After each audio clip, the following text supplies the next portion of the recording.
Hello guys, today I'm gonna show you little peek, custom painted Nintendo 64 that I did.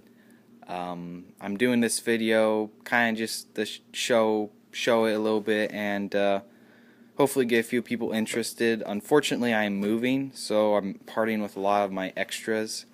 Currently I have 3 Nintendo 64s and a whole bunch of other stuff, so I'm just kind of piecing out the stuff that kind of cutting the fat, I suppose. So without further ado, I guess we should get started. The N64, it's a Borderlands themed N64. I know a bit different theme than what most N64s are done as. And see, I'll just get it all out on the table for you. Let's see here. Got Pokemon game colored like, I'll just leave it out. Pokemon game colored like Pokeball. Let's see here. Got a Chinese manufactured controller to match the console, still in its wrapped up form. And let's see here. Got a. This is the very first controller that I did. It's an official Nintendo controller. Painted. I'll take all that off later. Painted in the blue with clouds, kind of Japanese style I was going for. And then just AV power pack and brand new set of Chinese AV cables straight off the junk from the Orient. And let's see here. So I guess first thing we'll go over is the console itself.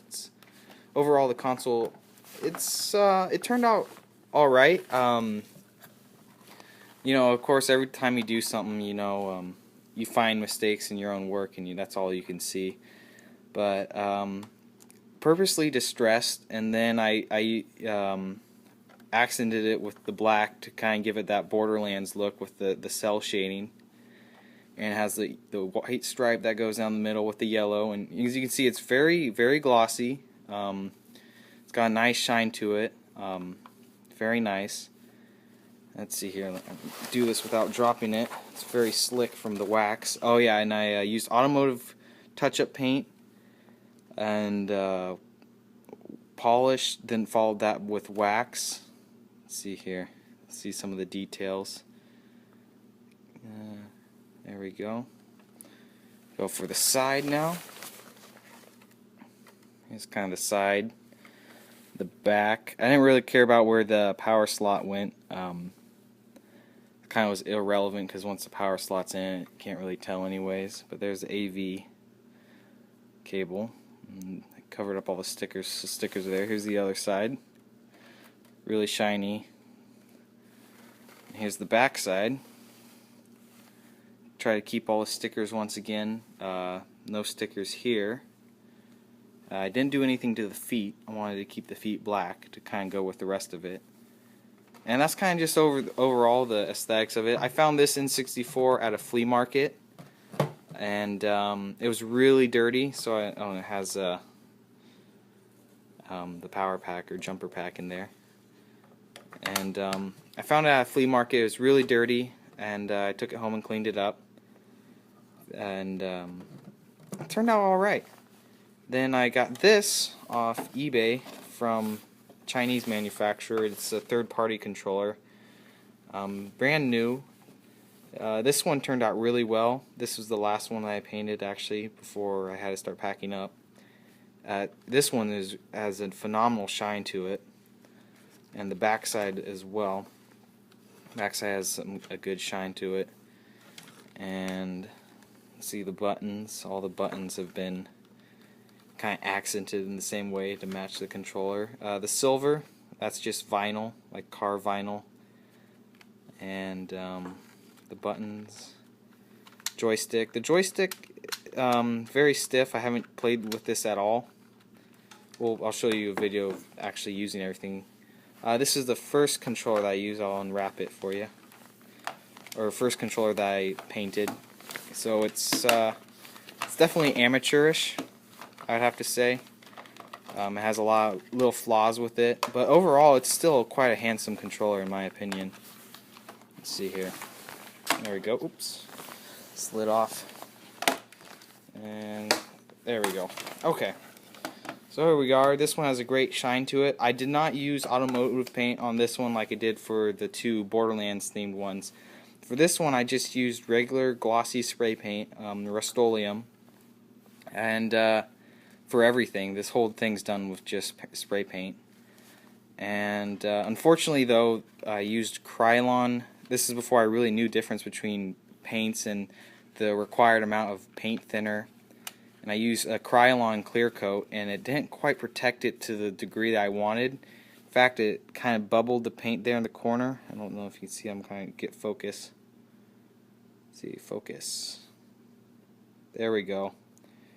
And it see kind of bubbled up in the corner there, which I was real disappointed about. The middle, I didn't paint thin it to get that. I painted that with a paintbrush. You can definitely tell from a distance. Not so much. Up close, definitely. The bottom has seen some wear because I have been. I was playing with this for a couple months, and you see there at the pack. Focus. Yeah, you see where there's some distressing in paint, and right there particularly. Everything else is still pretty good. Great shine to it. If you like the cherry blossom tree with the clouds on the sides and the Japanese writing.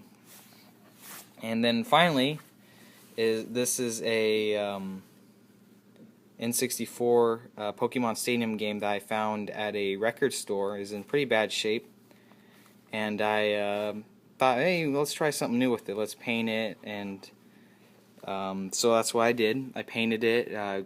Got a new. Well, it's not a sticker. It's really glossy photo paper, and unfortunately the photo paper on the back's got little scratches from sitting around. But the front is still pretty dang good. Run the shine across there, see if you guys can see anything. I don't see anything. Again, very glossy. I did automotive paint, waxed it, polished it. I touched up the copper contacts. They were really dirty and badly handled. So I lightly sanded it with super fine sandpaper, fixed it up. It plays wonderfully, and you know, it's got a great stage presence. You know, when you put this game into the cartridge or into the system, the cartridge in the system. You know, it's an eye catcher. You know, you got the custom console with the actual game itself, which is really neat. Without further ado, let's do some gameplay videos.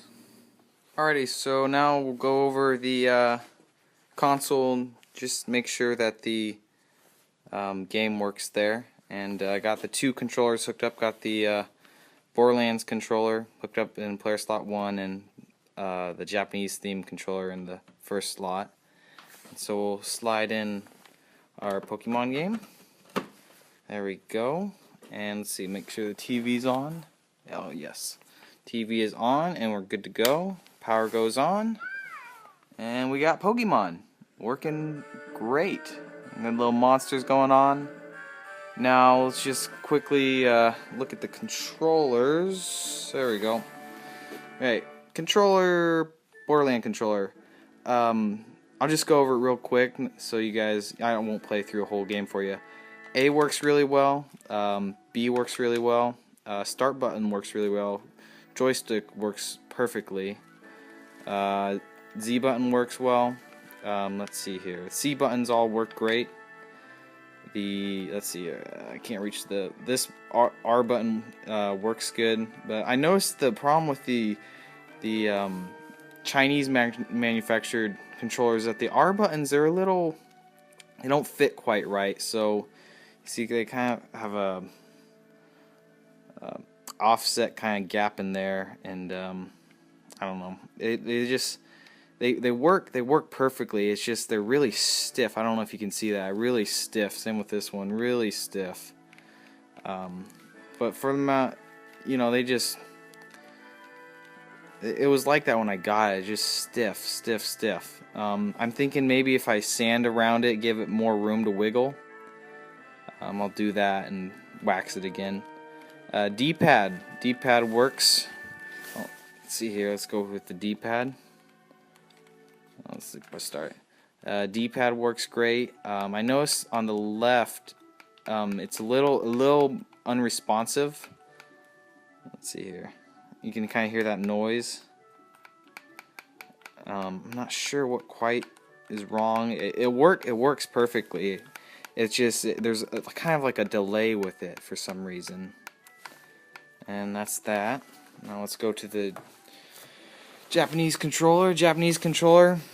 Just sand down, everything works 100% perfectly. It's just beautiful. I mean, these guys knew how to make controllers. I mean, there's no problem with this one whatsoever. And though it's a lot older than Chinese controller, the thumbstick has a little wear in there. You can see no more than average use. But see, it's still very responsive, and you know it's not loose at all. Let's see, there we go. Not loose at all. And the buttons all work fantastically, and that's it.